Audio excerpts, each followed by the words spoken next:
Hey, so let's cut all the short, sweet talk and let's just get into the nitty gritty, shall we? We have much to discuss and much to go over. This is just the first of a series of videos because, again, there's a lot to discuss and a lot to go over.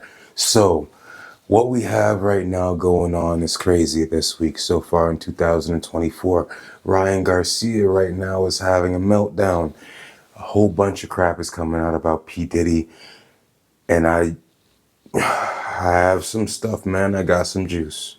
Got some juice that we need to get through. So to start this off, let's just get into the video. This video is from Cancel Your Clothing Company. Cancel Your Clothing Company. This guy is awesome. This guy is amazing, and he has done the hard work for us, okay? He's done the hard work. I am the messenger. He is a messenger as well. But let's begin. In order to understand this lawsuit against P. Diddy, you need to understand the history of sexual blackmail. A lot of people in the comments are misunderstanding why rap music is so anti-gay. And a lot of people understand the ties of Israel and the Mossad to sexual blackmail by Epstein. But a lot of people don't realize the ties of sexual blackmail back to the invention of sexual blackmail and the Jewish mob. So if you don't know what's going on, Diddy, one of the most influential people in the rap industry over the last 30 years, just got served this court case that alleged all kinds of crimes, including murder and drugs and prostitution, but especially having all of his homes wired with cameras and hosting parties with underage girls, rappers, label executives, celebrities, politicians, and collecting sexual blackmail on tons of important people. Like, we're talking Jeffrey Epstein level of operation, but in the music and entertainment industries. But the thing about a court case is that we're only getting the allegations that are in that case, and they're only relevant to what that defendant saw and experienced. And so the bigger picture is not filled in directly. You have to kind of understand the history of this stuff and what each thing might imply about the bigger picture. And that requires an understanding of the history of this stuff. And it's not complicated, and it's a wild story. So, the FBI was founded by J. Edgar Hoover. He actually was the head of the Bureau of Investigation, the BOI, before the FBI was even invented back in the 20s. And he served there for 11 years. Then they invented the FBI, and he served as the head of the FBI for 37 years, totaling 48 years leading what was more or less the FBI. So we're talking like all the way from like the Great Depression through World War II into like the 60s. Like through the 60s music revolution into the 70s. All of that time period, the FBI was led by the same person, and he was one of the most corrupt government officials in all of U.S. history. And understanding the state of organized crime and of law enforcement in America is impossible if you don't know about J. Edgar Hoover. Yeah. And understanding the nature of sexual blackmail is impossible if you don't know about Meyer Lansky, who was a boss in the Jewish mob back in the 30s, 20s, like the Prohibition days and so on. Meyer Lansky, this Jewish mob boss, basically invented the concept of sexual blackmail. And he did it by sexually blackmailing J. Edgar Hoover, the guy who was explicitly supposed to be taking guys like Meyer Lansky down. The Wikipedia articles are sanitized, but basically Meyer Lansky had a photo of J. Edgar Hoover using his mouth on his main assistant, Clyde Tolson. Realistically, it was his boyfriend. They were a couple. Oh, boy. But then, once Hoover was blackmailed, he was like, fuck it, how much worse could it get? And so he started hosting blackmail parties in collusion with these mobsters and inviting all sorts of important people to these blackmail parties to collect his own blackmail. This all happened in what was called the Blue Suite at the Plaza Hotel.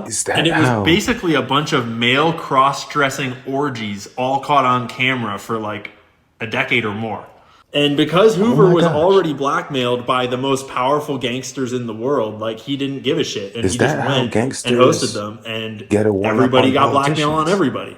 But the critical piece to understanding the gay aspect of rap music today and just like the whole situation back with Hoover is that at the time, remember, Cold War, McCarthyism, like we got to get rid of all the communists. there was what was called the Lavender Scare, which is basically just saying that they were all really worried that gay people would get blackmailed by the Soviet Union. And so it wasn't good to be gay, because if you were gay, you could get blackmailed because you wouldn't want anyone to know you were gay. And so don't be gay. And so you should be ashamed of being gay. And so then they'll blackmail. It's like, see, it's like a big circle of how the one creates the other, creates the other, creates the other. Yeah, now think about rap music.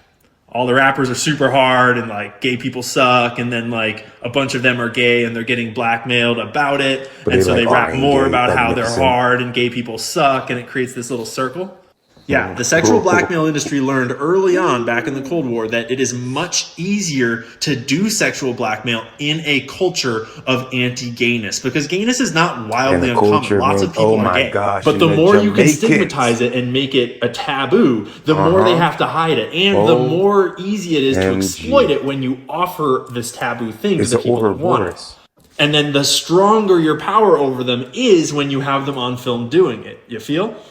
So, back to our boy Diddy, who founded his record label when he was only 24 years old.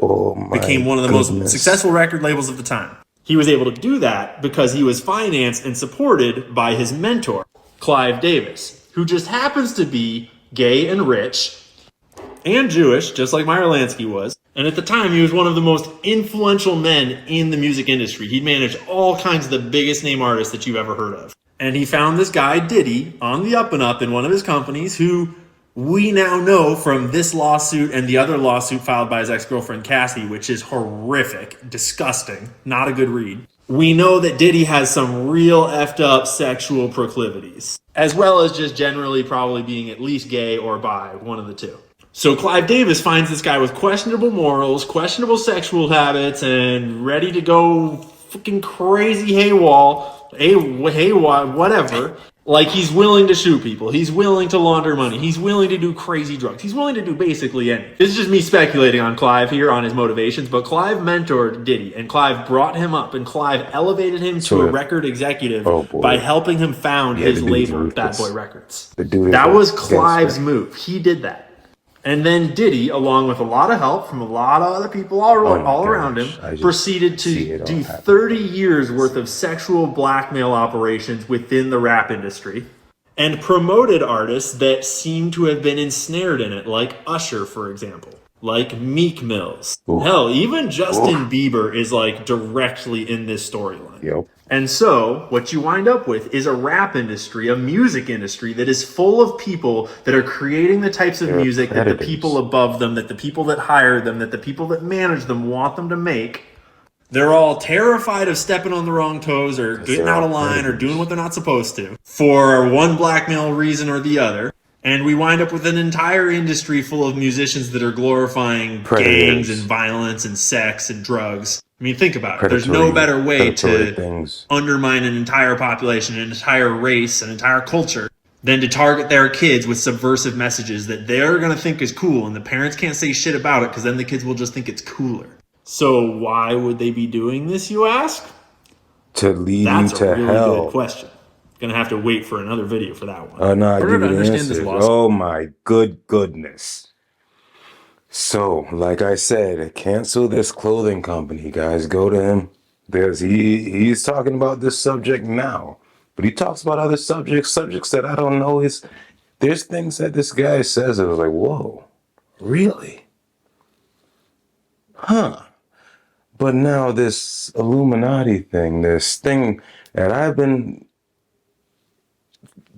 trying to understand what the hell is going on since I was in high school. You know, Tupac, Biggie, p.diddy.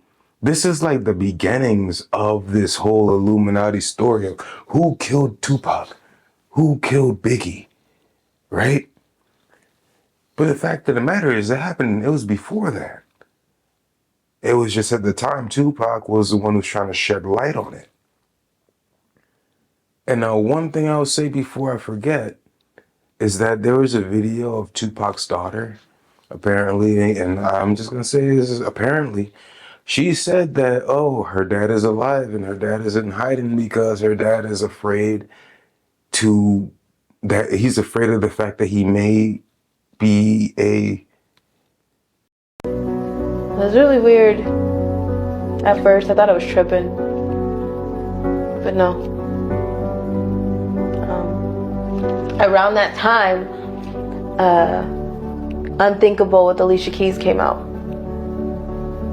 It was around the time that I seen him again. And he did a collab with Alicia Keys. And people thought that was just machines, and you know, people have that power to just completely use that voice all over again. No.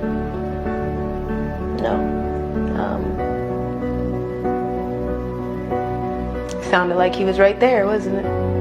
He is. And I'm sure now he won't be able to take this information getting out there, because when you fake your death, you really want to escape from the truth and all the secrets that you have.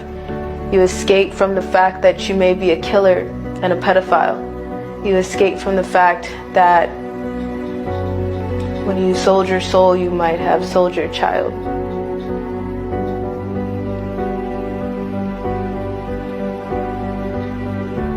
He's not dead. A lot of people have been lying to you. Pedophiles. I don't even know if I can say that word now, but he might be a predator. Or he might be predatorial. He might be a predator. And he was facing what was it, thoughts of self-harm, you know? So he's fighting against thoughts of self-harm because he feels that he is a child predator. And being that he was in the industry, music industry, and seeing what the music industry is, ooh, is this real? Is this story true? We all heard a little, is he alive still? And hey, I'm not the one who's saying this is all questioning, okay? I'm all questions now. I know I don't know nothing, but I have information that I feel trust in who I'm getting my information from. And I'm scouring through this information and making sure I have like a clean puzzle piece. Put a puzzle piece down and make sure you get another piece and you clean it up a little bit and put another puzzle piece down. Before we end this video today, I'd like to say something right now about Ryan Garcia, because Ryan Garcia is going through it, and I'm trying to figure out what he's actually going through. If it's a lie, if it's drugs, if it's alcoholism, or is it the truth? I've seen something today because Ryan Garcia is popping off right now. He's going crazy on Twitter, X, and he's saying a lot of wild accusations. And these accusations are apparently of his own testimony, of his own something that he's gone through, yet there has been no real evidence. And the only evidence that he put out was a video from Alex Jones breaking into Bohemian Grove. Ryan Garcia is saying that he was in Bohemian Grove. They sat him down. They forced him to watch Child CP. They forced him to watch CP. He said that he was raped at the age of 2 or something. You know the higher elites, bro. You already know who they are, bro. No, you know what? You know the path you're going down is dangerous, my friend. That's I what I'm don't give worried a about. fuck. I don't give a fuck. They can't touch me. I'm a god. Well, that's the first point of contention because I care about you a lot, and I can assure you from my own personal experience that they can touch you, which is the Bro, worst part no, they about it. can't, bro. All right, so come touch me, you fucking bitch. You have I proof don't of these give. things. You have proof of this on your phone? Yes, of course I do. The fuck you talking about? Of course. If Alex could get a fucking video from the Bohemian Grove, of course I could. Why have you tweeted the things you've tweeted? Let people at home understand you a little bit Because more. I don't give a fuck, bro. They raped me, right? I was 2 years old. They raped me. I have proof of that too. That's where it all started, bro. Okay? You do know there's going to be certain people who believe, and I'm Ryan. You know I like you. Of We've been course. speaking for years. You know there's going to Yes. be people who believe you're just saying this because you've, I don't know, had a mental breakdown or taken drugs and you're Of repeating course, some of of the course. things you've said on the internet. Guess So they're what? going to not believe you unless you come Give at me it the very drug test then, coherently. Andrew. Andrew, I'll go to fucking Romania and take a drug test in front of your face. Bro, you don't want to come here. you, you don't need Romanian jail. It's bad for your fight camp. But I'm just asking, like, you're gonna have to tell a far more coherent story from start to finish for people to truly understand that what you're saying happened is what you saw, and that this is not some sort of episode or anything else. This is my advice to you as a brother. I'm trying to make it, if you want people to believe you, you're going to have to come along and explain from the absolute beginning exactly how it happened, who was involved, how you got there, what car you were in, where you were standing, everything. And he says that he has all of the proof. So if he says that he has all the proof, but the one thing that he's not doing is he's not showing the proof. He says that if he shows the proof, they're going to come after his family. But the pure matter of the fact is, if they sat you down and forced you to watch CP and they let you go and you're going to speak about it, they can off you. So now he's saying things like, oh, well, you know, if he's offed, just know that he's a sound, clear mind and he's a lover of Jesus Christ. And, you know, I'm not the one to say I don't believe him. I'm just saying he got to make more sense of the matter because he's coming off like a meth head. So, and I don't want him to be the boy who's crying wolf or something like that because it's unnecessary. It's just like screaming out grape, yet you haven't been graped. He said that he was 2 years old and he was graped. Well, if that's the case, I'm not going to say that I don't believe you, but if you're not going to give proof and you're going to say that you have proof, but you're not giving out the proof and you're doing this vague, open-ended conspiracy skit or something like that, then you're doing a disservice because these things exist. These things exist, all right? These horrible things that people do actually exist. And if you're going to be the boy crying wolf, when there's no wolf, at least for you in your own personal testimony and story, you're a piece of crap. People, we already have enough problems as a people where the media will point and decide that you're a liar, that everything that you experience or everything that you came to see is null and void. You're dismissed. All right. And us people who get dismissed, we go through our challenges and we go through our validation. And once we get that validation, it's like, okay, boom. I waited 10 years, say, for this, 10 years for this validation. I've been screaming from the mountaintops for a long time. And finally now it's like, oh, well, now everybody else, y'all we on the same page now. Well, guess what? I'm 30 pages, 50 pages now deeper. But hey, I'm glad that happened. I'm glad that there's some people who are like, you know what?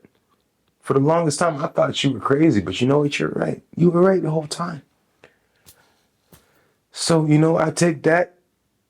You know, people take that and we're like, you know what? Whatever. I'm not gonna be mad about it. I'm like, fine. I'm happy that you got it. I'm happy that you get it. You're now opening up your eyes. You wanna know how I got it? I got it through Jesus Christ. Jesus Christ stamped, sealed, delivered me. He put it on a plate and served it to me with a golden fork, a golden spoon, and a golden knife with some golden napkins on top. Okay?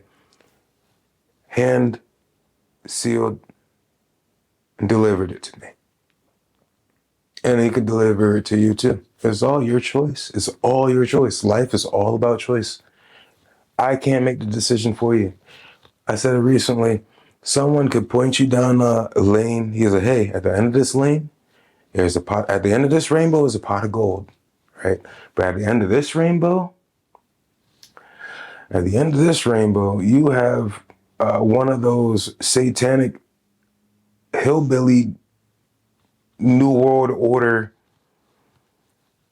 Satanists who's sitting there in the woods ready to open up your bunghole. Okay? You can get 2 lanes. You got the choice. It's your choice. And if I tell you this lane is Jesus and Jesus has a pot of gold for you, and this lane is Satan and he has a satanic butthole hungry, you have 2 choices. It's your choice. So, with that being said, just we're gonna get ready for part 2, part 3, and part 4. Take care, and I'll see you in the next video. Later. Please, I'ma be me and what I am and what I always be. The king of the wolves sitting high on my tree bother me. I will attack with full force like and I cannot be burying. Your wolves be carrying your body buried in the den I'm in. I'm a Solarian known for being the only alien. I only came into your world to see it when it all will end. Yeah.